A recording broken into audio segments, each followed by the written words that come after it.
Our special guest this morning. I like to pick people who sit on this show who make me look really, really handsome, but today is not one of those days because we've got A1's Ben Adams. Good morning to you. Ben, of course, his Shots of Fame is 1/4 of the boy band A1. 15 years ago. Yeah. After 2 #1s, they split for the first time after, I think, about 4 years together, but they've reunited a couple of times since, most recently alongside Eternal, Damage and Girl Thing. Girl what? For the second series of ITV2's Big Reunion. So, but you were kind of together at the time or not together at the time that you got the call for the well, to be honest, I mean, we've been sort of touring and we've actually released 2 studio albums since 2009, but in the rest of the world. So when the Big Reunion came along, we kind of thought, you know, it was a good platform to reintroduce ourselves to the UK. Really. Back home, because you're huge around the world. Yeah, I mean, we've been doing sort of stadium concerts over in Asia, and, you know, we had sell-out tours all in Norway and Sweden and all these kind of places. So it's nice to kind of do something on home turf, because, you know, I'd call my parents and my friends and stuff like that and say, you know, we're doing this amazing concert, and they'd be like, oh, that's great. But unless it's sort of in the territory and people can actually see it, they don't really appreciate what's going on. And I said you were originally 1/4 of the band. You're now a third. Yes, so correct. What happened to #4 then? Well, I mean, we were #1 in France at the time, and then he sort of sent a text message. This is Paul, isn't it? Paul, yeah, and he said, you know, read my letter of resignation, and I've left the group, and didn't really give us any more insight into why he did that, and he still hasn't really given us a clue as to why that is. I think at the moment he said he wanted to go and work on an oil rig instead. I think anything. Rather than joining A1 again, was his sort of, you know, way of thinking. So that's fine. That's all right. What about some questions? How did you do the Big Reunion, for instance, without him? Then did you ask him to do that? We did ask him back, actually, and it got down to a very strange affair where he wouldn't speak to us, so we had to talk to his dad.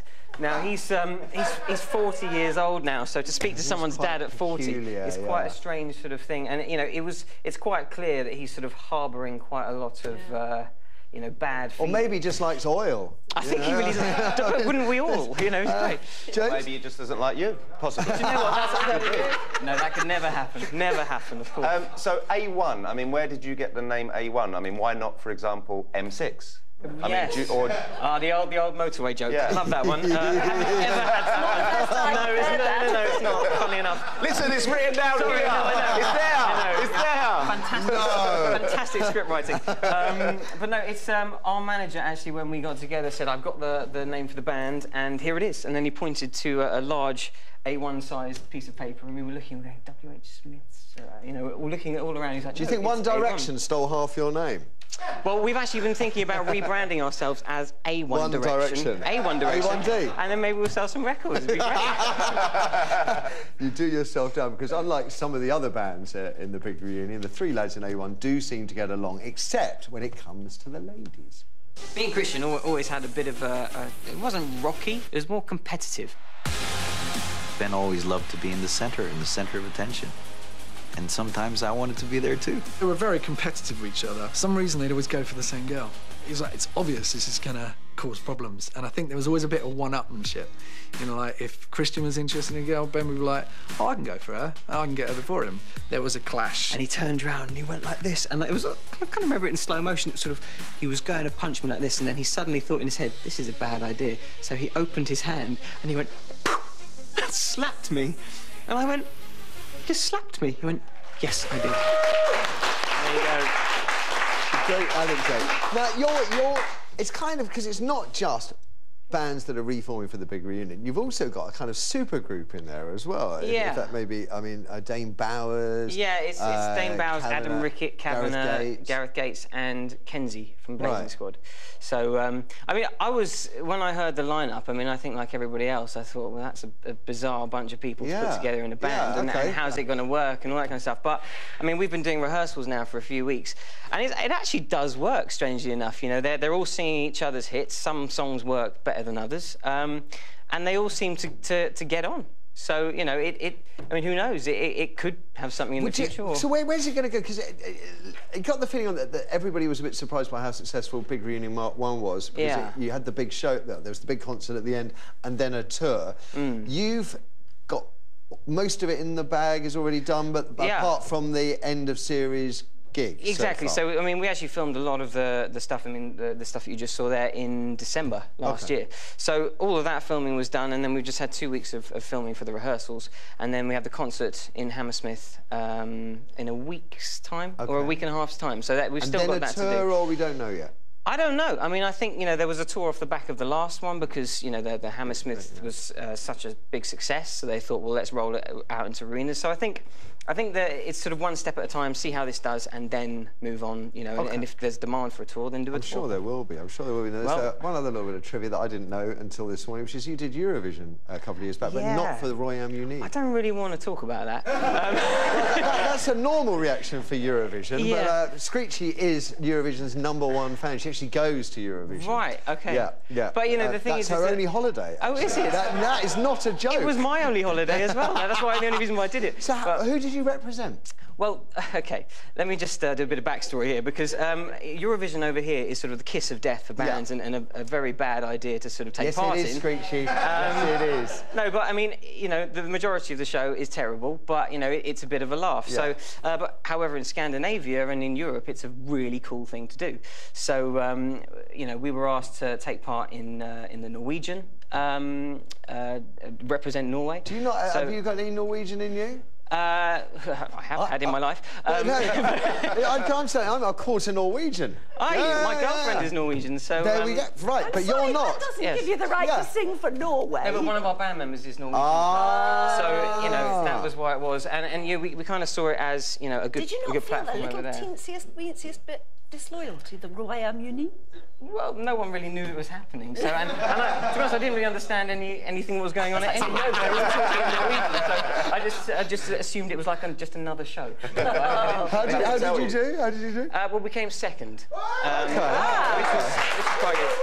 Can you remember how the UK's entry did, the Royam Unique? Can you remember who we were? They were third. There was only 3 people in it. No, not in Eurovision. Not in Eurovision. Oh, no, sorry, we didn't come second in Eurovision. That would have been quite cool. We came second in the heats in Norway. Oh! So, maybe I should have just left it. No, backtrack. We came second in Eurovision. That's the way the story went. Screechy says there's enough. Very rarely she says that's enough about Eurovision. So we'll move on and tell you about this morning's show, shall we? We're going to kick off. Well, you say it's ridiculous, but if you're faced with somebody who has not addressed it, they're not getting out and exercising, they are still eating unhealthy. They say they're trying, but they keep falling off the wagon. Yeah. And you say, right, well, I want to do my very best for you. Give them a statin. You can see why. And we medicate laziness and we medicate bad lifestyle choices all the time, right down to the rugby player who plays rugby every Saturday afternoon and wraps his leg around a goalpost and needs the NHS to treat his leg, right through to that's not people medicating who are laziness. overeating. That's medicating someone. A lifestyle choice. But I mean, you could say, why is it up to the taxpayer to pay for these ridiculously sporty injuries? Same as why should I pay for anti-obesity treatments? That person should stop eating donuts or whatever. Well, I'm talking about the person in the photograph there. Yeah. But a that's what I'm saying 10% is chance we do it maybe already. a bit excessive. 10% is a bit As in excessive. it's quite a low risk. Yeah, I think it's a low risk. Why should we be paying for I that? can understand why the doctors, because it eradicates that And risk. the side effects, and that risk is the side expensive. effects, all those side effects. Well, you see, it depends which doctor you talk to, because I know doctors who say this is a miracle pill. It's incredible. I mean, it's very hard because Was it a female doctor? I'm just thinking maybe erectile dysfunction, maybe she didn't like her husband and that was... It was a female doctor, but she works for the British Heart Foundation, and she said that statins are just incredible. But they don't really do a lot in this country to help promote people exercising or eating, making healthy choices, because it's fine if you have, you know, a disposable income and you can go and, you know, buy organic food and not sort of go and get the cheapest pizza that's going there, or, you know, I mean, my gym costs 70 quid a month, you know, to be a member there. So, you know, that sort of eradicates a whole group, you know, large group of people that want to go to the gym, but there's nothing there for them. And you can go out and walk and all that kind of stuff, but you can't actually go and do... But then they spend that money on food instead, on sweets and chocolate. Yeah, but then I think once you... I mean, because I've suffered from massive weight gain and weight loss and stuff like that, and once you're on a bad spiral of, you know, eating badly and not exercising, yes, you feel great when you are exercising, but, you know, you start kind of sitting and think, oh, what's the point? I'm going to just carry on eating and I'm going to carry on eating bad food. So it's probably probably, you know, as well as, I mean, I've never heard of these drugs. I'm young enough, thankfully, to have never come across them. But, you know, it sounds like a miracle pill, but it would be nice if they were also encouraging people to make the right choices. Well, they are, apparently. Talking of serious business, what have you got for us in the headlines then, Ben? Well, starting off with The Independent. Is it going to be the weather? Yes, it is, yeah. The front page is Britain's water torture, here to stay until May. No. Apparently, yeah. But, I mean, the problem is that, you know, there's going to be more water, apparently. The flooding will get worse. They're saying we're going to have another month's worth today. Yeah, but then what's going to hours. happen to the water, you know, once the rains have stopped? Is That's this the all problem, the drainage and all that kind of stuff? They're saying some of the railway lines, the west routes in and out of London, that's what they're saying. It could be May before they're fixed, because all the electrics are screwed by all the rain. It is starting to feel like a sort of disaster. I mean, a proper national disaster. I saw on the news this morning the railway tracks down in the underwater, south, aren't they? Underwater collapsed, just gone, disappeared. I mean, it's unbelievable. Yeah. Not a lot we can say really, except sort of that's just brace yourself. Yeah. David Cameron says money is no object now, to put it right. I just wonder what he's going to do. Yeah. Well, I think he's saying that because, of course, Nigel Farage was scoring political points by saying, stop sending money overseas for foreign aid, use the billions. Although, if you look at the proportion of government spending, what we send overseas is small potatoes. And as we know, foreign aid is political, and there's no way they're going to screw that up. So. Yeah. Anyway, worse to come. What else have we got? So we have another cheery story of legal high death rises by 800% in 3 years. Now, I didn't actually know that this existed. I don't know if I'm one of the only ones in the country, but you know, this is where pharmacies or pharmaceutical companies are creating drugs that are legal, and they're slightly manipulating the. It's backstreet chemists really that are fiddling around. So you take the molecule for ecstasy, change a couple of branches of it, the drug still produces an effect, but it's no longer ecstasy. Wow. Yeah. So, I mean, there's obviously a rise because I think more people are obviously learning about it, and probably after this story, possibly because of many all the more headlines. people. Yeah. But if the headlines are always "young person dies after taking legal high," it does sort of beg a belief that leads to more young people taking them. Yeah, or at least and not just young people taking being inquisitive about it and saying, right, well, what can I get my hands on that I'm not going to get in trouble? Now, the Daily Mail, not necessarily known for its accommodating, socially acceptable views. I've been following the reader's reaction on Mail Online to stories about people who lose their lives to legal highs, and I am amazed by how many people are starting to point the finger at our government for sitting on its hands and doing nothing about this. Some people say that kids taking legal highs because they're scared of getting a criminal conviction from taking otherwise, drugs that are illegal but have perhaps been tested over time. And it is becoming a very divisive issue. And we're looking now at more than one person dying every week from legal highs. Now, you could argue, of course, we've got other legal highs, cigarettes and alcohol, and between them you're looking at hundreds of people that die every week, and the government doesn't do anything about that. But it is a concern, a growing concern. But they also said that they do try and put bans on these legal highs, and then the next week they bring it out there. There's a slight change, and then that one's legal. In the United States, they passed a law where it's by type. So if the drug has an ecstasy type quality, then that would be banned under ecstasy. Yeah, exactly, yeah.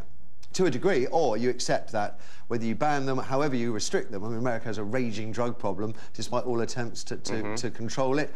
It's starting to look the same here, and Nick Clegg, said end of last week, we need a rethink. But I think also there's like there's probably a false sense of security, where if it's legal, they probably think, oh, it's except it's you say fine. Full sense of security, but then you say, what kind of idiot's going to consume a product called pond cleaner, not fit for human consumption? Yeah. I mean.